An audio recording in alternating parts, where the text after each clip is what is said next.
আজ শুক্রবারের নিরামিষ থালিটা তোমাদের সাথে শেয়ার করছি। শুক্রবার আমাদের বাড়িতে নিরামিষ রান্না বান্না হয়, আছে গরম গরম এক বাটি ভাত আর লঙ্কা। আর সকাল থেকে তো আজকে প্রচুর বৃষ্টি হচ্ছে, অলসতার দিন, রান্নাবান্না বিশেষ কিছু করতে ভালো লাগছে না, তো খেতে তো হবেই। তো আছে দেখো গন্ধরাজ লেবু আর আলুর চোখা, এটা কিন্তু আমি মেখেছি শুকনো লঙ্কা ভেজে। আর করেছি দেখো বাহারি পটল ভাজা, 2 পিস দিয়ে দিলাম বাহারি পটল ভাজা।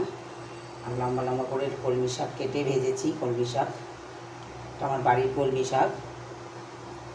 একটা কালো জিরে নিরামিষ যেহেতু কালো জিরে শুকনো লঙ্কা ফোড়ন দিয়ে, সাথে আছে বিউলি কলাইয়ের ডাল, এটা হিং ফোড়ন দিয়ে করেছি। আর বাটা মশলায় দিয়েছি মৌরি আর আদা বাটা দিয়ে করেছি, আর শুকনো লঙ্কা জিরে ফোড়ন দিয়েছি। তো দেখো এটা হচ্ছে মিষ্টি আচার। আজকে বর্ষার দিনে একটু আচার খেতে ভালো লাগবে।